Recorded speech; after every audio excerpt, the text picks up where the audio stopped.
You lack confidence because you procrastinate.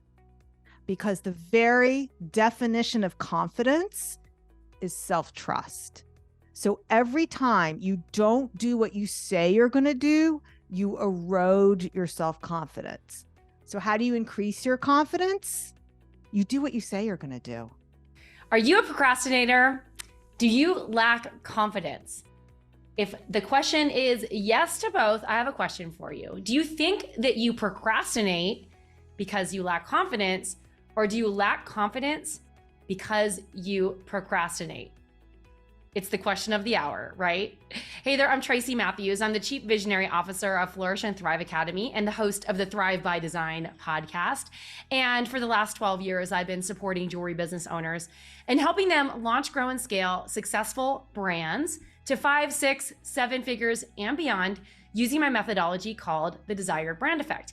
And today I have a very special guest on the show today. Her name is Miriam Schulman. Now, Miriam, one of the things I love about her is that she is not only someone like me who is coaching creatives and helping them grow their businesses, she also walks the walk like I do, and it has her own successful art business. So mine is jewelry, hers is art.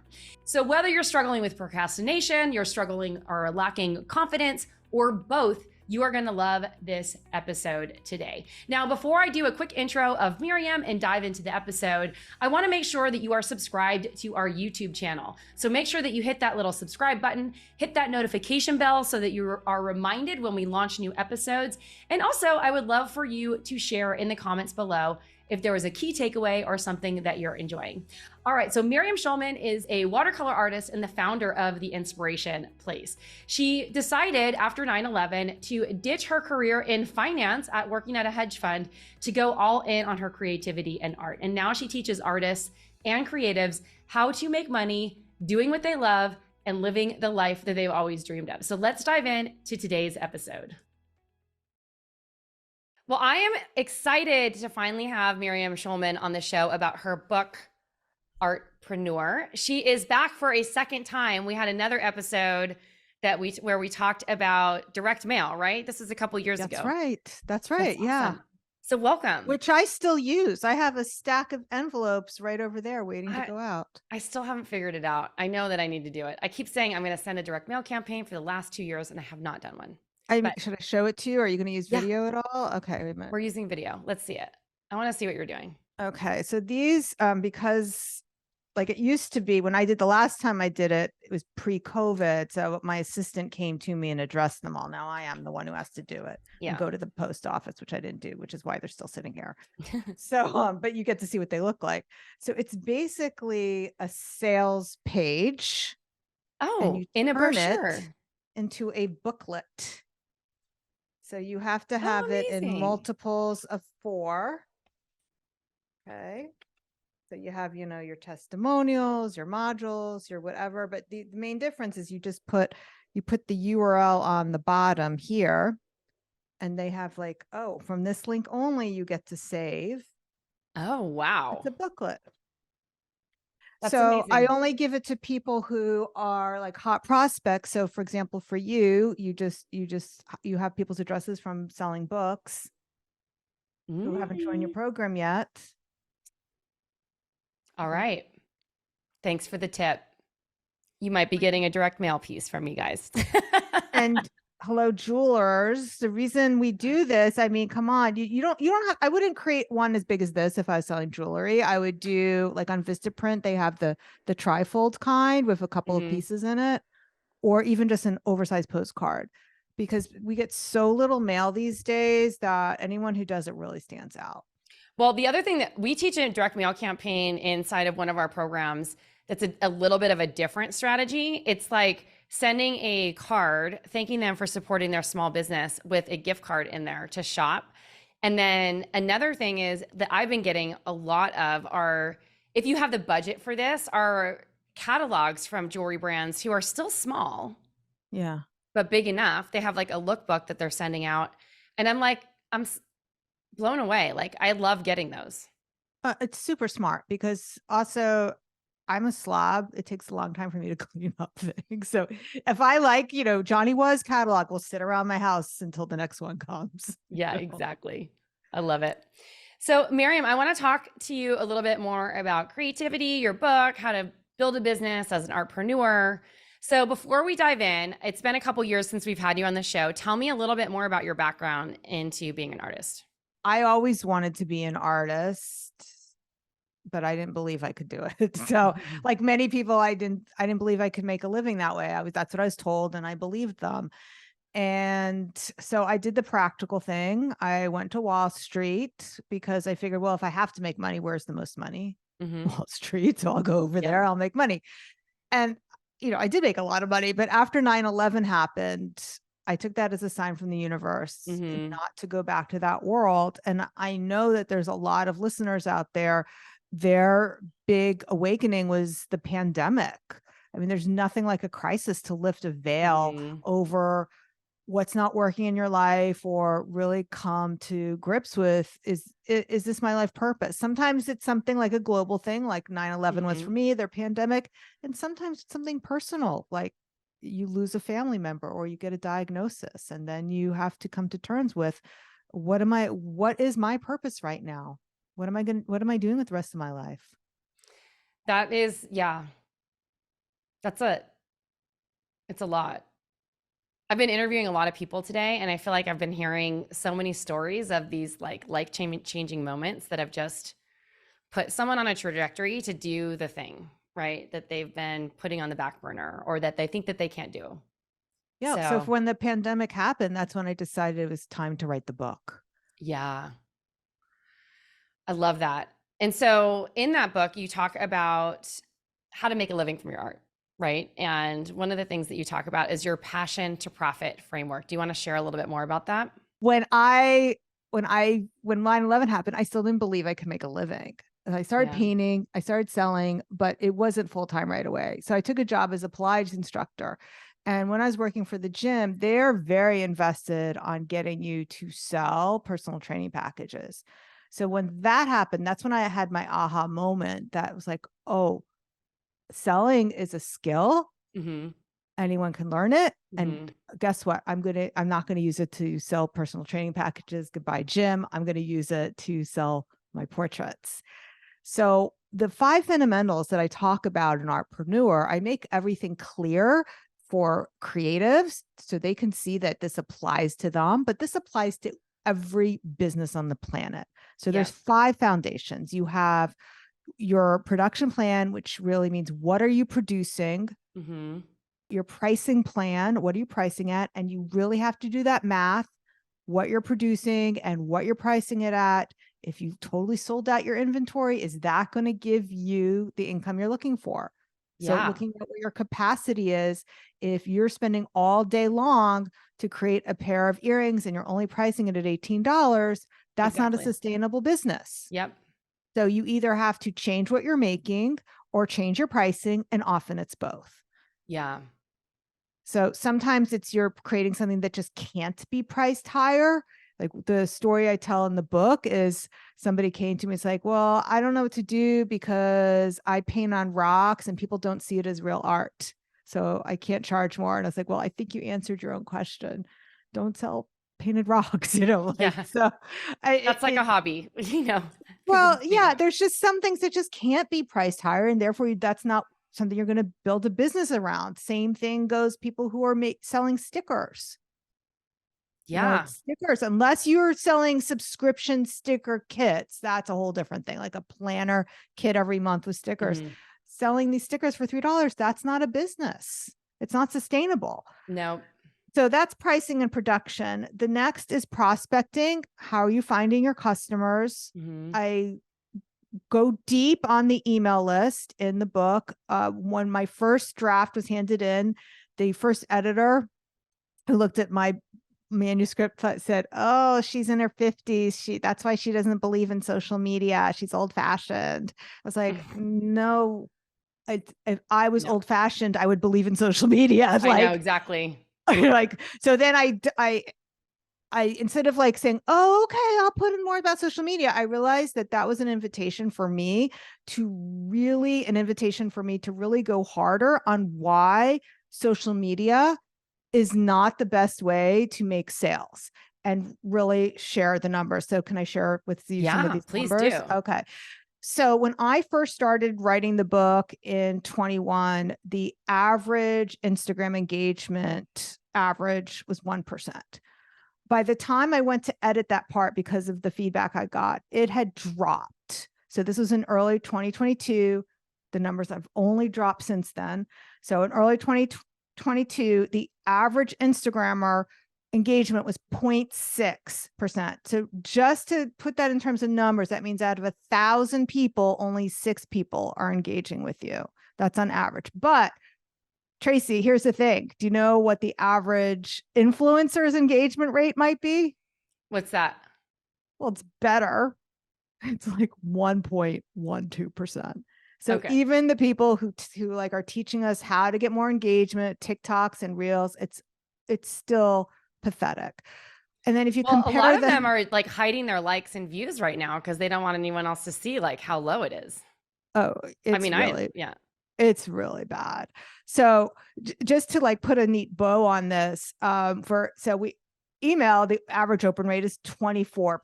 So Mm-hmm. that means you would, if you were like to have the same number of people in both places, you would need 4,000 people on Instagram to see your stuff compared to only 100 people on email. That's the difference. 100 people versus 4,000. That's why it's so much easier as a small business owner to build an email list and use that than it is to rely on social media. That's huge. That's crazy. I never thought about it that way. I mean, even though like we're on this in the same camp, like we preach the same thing. I think social media is a tool. It's an awesome way to build your email list, but if you're relying on it, it can get shut down. The interview I had right before this was someone who's selling on a third-party platform, which I think of as the same thing as social media because you don't own the real estate, right? And her business, after many, many years, got shut down and went away overnight because because of a series of events that happened. And they're just like, you can't buy on Etsy anymore. You can't shop on Etsy. You can't sell on Etsy anymore. Like you're out. Like $500,000 gone overnight, a year. Yikes. And So did she have an email list? she had a ton of emails collected, but she wasn't listening to me and emailing people. She talks about it on the episode. She's like, I wish I would have listened to you, but also everything happens for a reason. So yeah. So, I mean, she's on to other things now, it's fine. But at the same time, like there is I feel like there's this big disconnect about what people think the purpose of social media is. It's a platform to be social and connect with people and to create community. It's not it's not a website, basically. No. And that's the biggest mistake that I see artists making is that they'll say to you, how do I sell on Instagram? I was like, no, you connect on Instagram. It's social media. It's meant to be social and you can get attention of people and move them to your email list, but that's not where I mean, you can close some sales in the DMs. I'm not saying that doesn't happen. Yeah. It's just, you can't rely on it. And then what happened this year, so when I first started promoting my book my book Artpreneur came out in January of this year, 2023, I thought that I would use Instagram lives with my other artists in my community, that would be a good way to promote the book. Mm-hmm. Well, right before you hit live, if you go to those of you listening at home can do this, you open your Instagram app and you hit plus and you scroll through, like you have the post, you have the story, you have live, you go to live. Right before you do that, it tells you how many of your followers are on the platform. Usually we have like almost 50,000 followers. It's usually like 50 people. Yeah, exactly. So in January, I have like about 27,000 followers. In January, it was 65. Have you done it lately though? Because it's dropped. I'll do it right now. Okay, because the last time I did it, it was 15 people out of 27,000. Let's see. I'm going to go to live. Let's see. 76 out of 49,000. Yeah. And just so the listeners know, that's not people tuning into your live That's just people who are on the platform who on the follow you. platform. So it's not even the algorithm's fault. So it's not about beating the algorithm. You can't beat an algorithm if there's only 70 people out of how many followers did you say you have? 50,000? Yeah, like 49, something like that. Yeah. I mean, that's not about the algorithm. There's just people aren't there anymore. I think people are fatigued by it too. Yeah. And it's not to say that you shouldn't invest time and energy into social media to create the community aspect. It's that, like, if you're just relying on that, like, you're Ex- going to be exactly. slowly growing your business. Yeah. All right. So we only got to three Let's of the finish them. things. Okay. So we have production, pricing, prospecting. The next category is promotion. I really named that wrong. I really mean sales, selling. Mhm. So that's something I think a lot of people, again, talking about the social media thing, people conflate marketing with sales. They're really two different activities. But by that, I just needed to pee. So Yeah. that next category is about closing the deal, making the sales. And the final is productivity, which is different than production. Production's what are you producing? Productivity is all about your focus. Here's the thing, Tracy, most people misidentify their problem. So if you're struggling in your business, it's because you have a problem in one of those 5 areas. And more often than not, you've misidentified the problem. So, Yeah. for example, what we've talked about today, most people will come to me and they say, my problem is I don't have a big enough audience. So the person who wants to do hand painted rocks, I don't know who to go to who wants hand painted rocks, when really that person has a production problem. She's offering the wrong product. Or the person who's trying to sell handmade greeting cards, how much can you sell that for? And so let's even say it's $10. Mm-hmm. If you want to make $50,000 a year, now you need 5,000 people. So again, the person comes to me, could be he, person comes to me, hey, I need a bigger audience. I need more people. No, you either need to change your product or you need to change your price. If they have a canvas art and it's only 100, I'm sure these are all the things that you talk about with your audience, with what your product is, what your pricing is. But a lot of times they misidentify the problem, and that's what gets them into trouble. I think everyone thinks it's an audience problem, but it's not really. Too. Yeah. Or I only need more followers on Instagram. Like that will fix it all. Well, the interesting thing is, like, when I switched my jewelry business model, I mean, I had a really successful company for a while, and then that after 2008 kind of crushed it. But I wanted something that was easier, that would make me a lot of money. I started designing fine jewelry that was expensive. And I only need maybe 25 people a year to work with that to make a couple $100,000. Yeah. Which is interesting because you don't really necessarily need a bigger audience because if you had the same, it's like the 1,000 True Fans philosophy, which you probably have heard about. If you have enough of the right people coming back over and over again, and the pricing is right and everything, it's like, how many people do you really need to grow your business? Like, is it 50? Is it 100? Is it 5,000? Like, that's where the fun part comes in, where you can really think like a smart business owner to move the levers that it's going to get you to where you want to be. Right? Yeah. Yeah. A lot of it also comes down to mindset. So the 5 foundations, that's really the strategy. But we both know that if they don't get their work on their mindset, they're going to trip over themselves and get in their own way. Because every time you and I tell them to do something, and if that causes them any kind of fear or discomfort, our brains have evolved for survival, not goal achievement. So our brains, if we feel uncomfortable or afraid, we can't tell the difference between leaving the cave and getting eaten by a tiger or sending out an email that we're afraid is going to bother somebody. So we have a fear-based brain, and that will lead to doubts. What happens is our brain will come up with all kinds of stories about why this is a terrible idea. Yes. And the smarter we are, and this is the audience we're talking to, the more creative we are, the better we are at coming up with this very convincing stories. And notice I didn't say excuses. No, because they their don't stories. feel like excuses. They feel real. It feels like, no, Right. Tracy, you don't You're understand. like, And they'll, I swear this tiger is going to come eat me if I go outside. right. Like they argue for their own limitations too. It's like, no, it's like, this is what's real for me. So I call them doubts. So these fear leads to doubts. And what happens is two things will happen. Either they'll go into procrastinating mode. Mm-hmm. Let me find out all the All the things, information. That's all a the great way to put information. it. Right. Or they'll just like, Procrastinating. I love it. Oh my or God, it's they'll so good. indulge in I don't know land. I'm just so confused. I don't know what to do. So, Or overwhelmed land.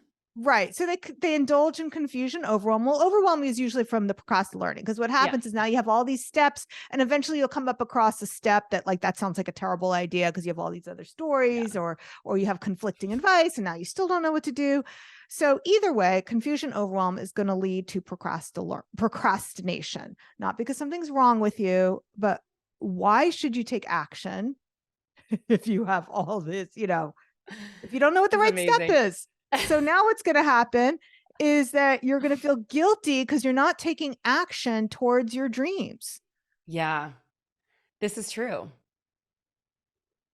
And you So feel that's bad, and then you beat yourself up, and they're like, I should be further along. And then it turns down into this rabbit hole. Like we all do it. But like, so and so is where they are, and they're not looking at their messy middle or anything that's happened to them along the way. So I right. really feel like that the people are willing to take a risk and put themselves out there and stretch beyond what they feel comfortable doing. And the ones who are not afraid for people to like say no and, be persecuted or whatever like that are the ones who actually end up growing so much faster. And one of the reasons why I say that, and a lot of the people that we mentor come from the art jewelry world, and I love those artists. They have the most innovative, amazing designs. But they were taught in school that if you make money with your work, basically, this is like, I'm dialing this down to like the very basics. If you make money with your work, you are selling out. It should just be work for art's sake. And that's great if you're independently wealthy, but most people are not. And so that underlying thing is just like feeds the starving artist syndrome, And it's right? such a lie. I mean, Michelangelo, I know. he was pimped out to the Pope. Yeah. He painted the ceiling not because he thought that was his. He woke up one day and had an inspiration. The Pope says, "You're going to paint the ceiling because I'm going to pay you a lot of money." So he did it. Yeah, it's so funny. I was just in Rome. We went into the Sistine Chapel and all this stuff because Jason and the girls hadn't been there before. And it's funny that our guide was sharing with us like there was all this drama happening at the time. And then like someone was painted into it. I can't remember who now, but like who looks like a devil or something like that. It's funny. Like it's crazy Right. the stuff that That's goes right. down in the Vatican. He's like, I'll paint the Last Judgment, but they're all going to be naked. Yeah. And then they spent years putting fig leaves all over I that, know. all over the Last Judgment. Oh my God, that's so funny. Yeah, and it's hard. I was working with this designer many, many years ago when we first started Flourish and Thrive Academy, probably like in the early years, like 2014 or something like that. And one of the most creative people I've ever seen. Like the work that she did was like jewelry engineering. And this was before people were using like CAD as readily, like everything was made by hand.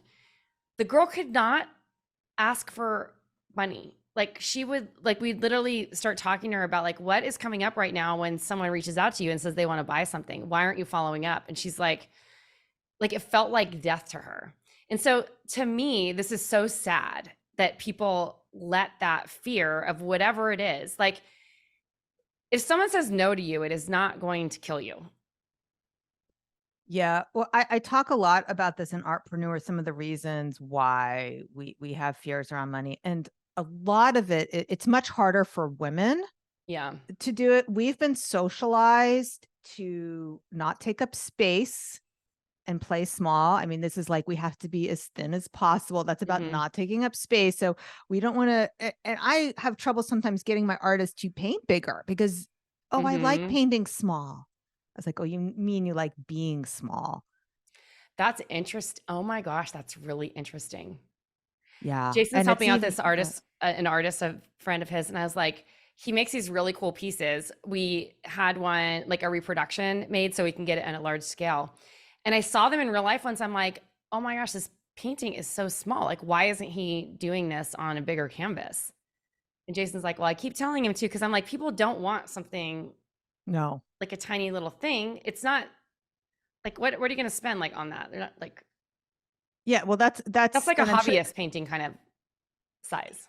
yeah, I mean, this is a myth that people have in the art world is when we thought we had this looming recession, which by the way, we did even have a recession. I don't think we had a recession, right? We're already in economic prosperity.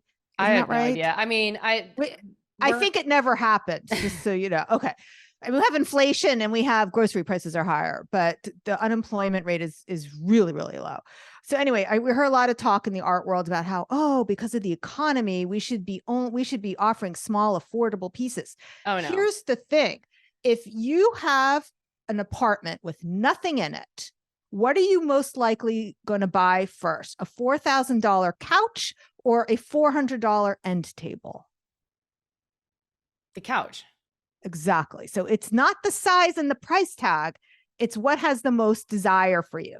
So now let's say you only have a couch in your living room. What are you going to buy next? A $1,000 painting, $2,000 painting to hang over the couch, or a $400 painting that would go over an end table because it's small? You know, it's like, or like you put it in the bathroom because I don't have any art in my bathroom. That's right. So the luxury items are actually the small things. And it's interesting. Now you can tell me because this is your world, but like the examples I like to give is that there's a lot of men, the only jewelry purchase they're making is that engagement ring. That yep. Right. And they don't do anything ever again, you know, so it's like, that's the most expensive thing.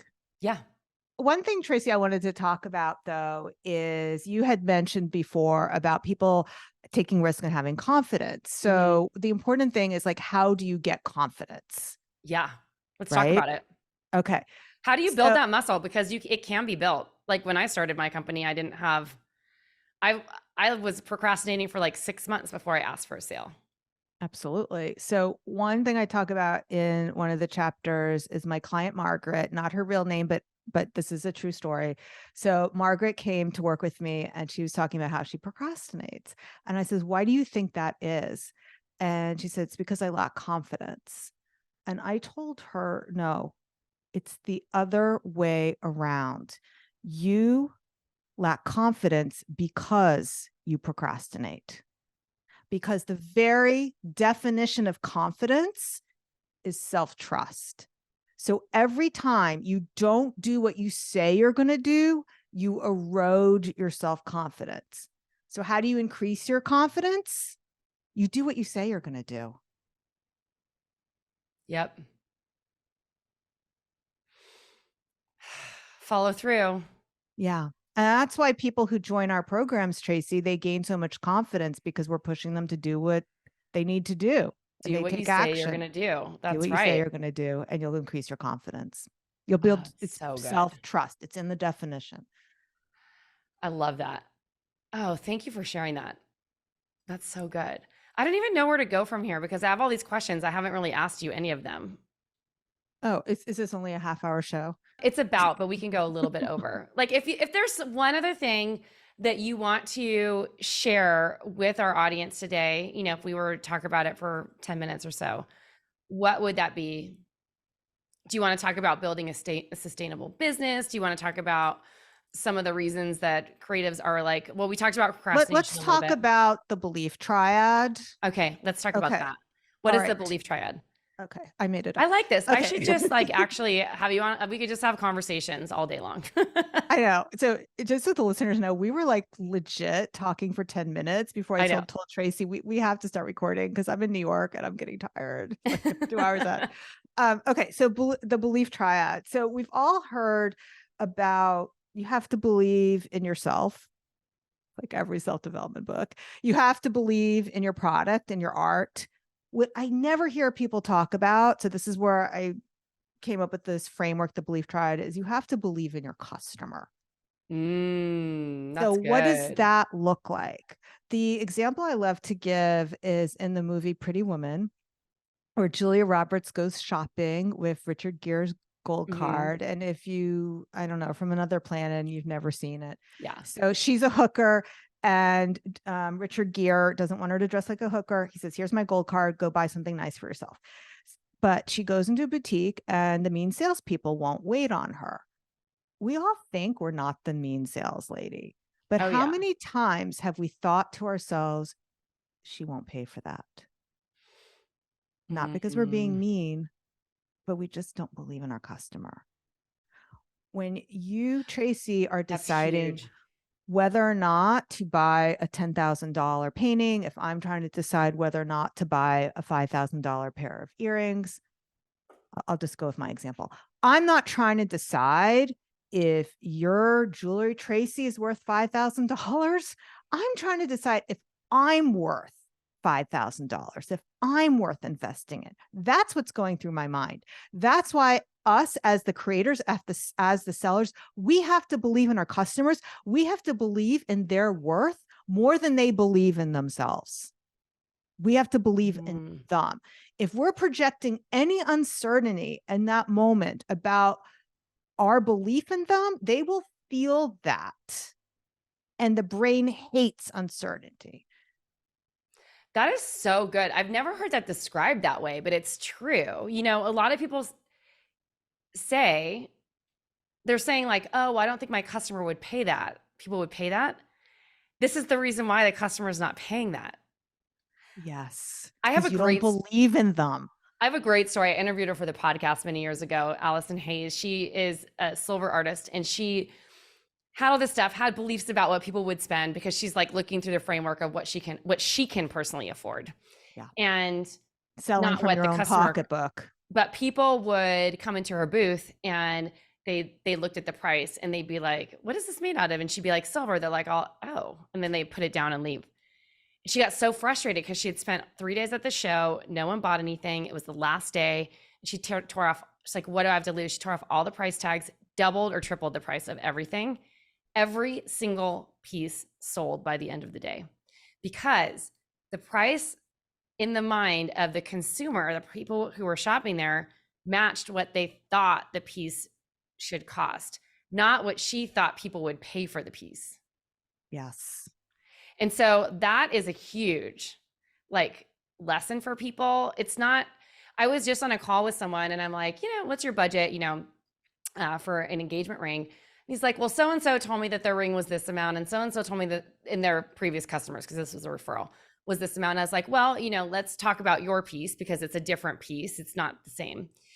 And I'm coaching him. And I think one of the things that we can do as artists and jewelry business owners and entrepreneurs and whatever you call yourself is to educate and level up the customer so that they can see the value in what it is that you're creating or designing. And that's the most important part of it, because when I talk to him about it and I'm like, well, we can do this I can certainly create something, but if this is what you want, then what we're looking at is more along these lines.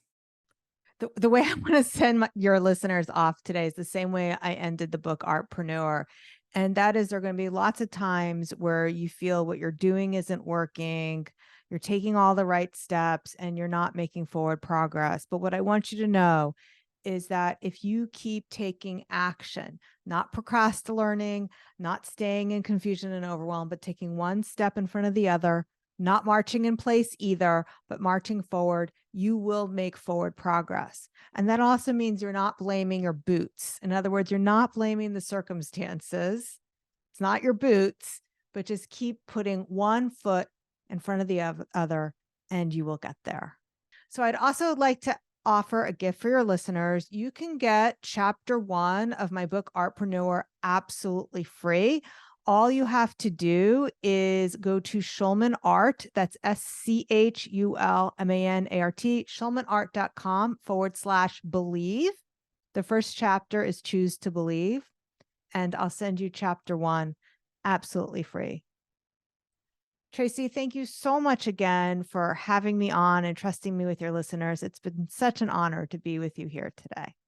Well, I hope you enjoyed today's episode. And as I mentioned earlier, make sure that you share in the comments below one of your key takeaways. Now, I would love to know from you, have you picked up Miriam's book, Artpreneur? If you haven't, pick it up on Amazon or wherever books are sold And while you're at it, pick up a copy of my book, The Desire Brand Effect: Stand Out in a Saturated Market with a Timeless Jewelry Brand. All right, this is Tracy Matthews signing off. Until next time. Ciao for now.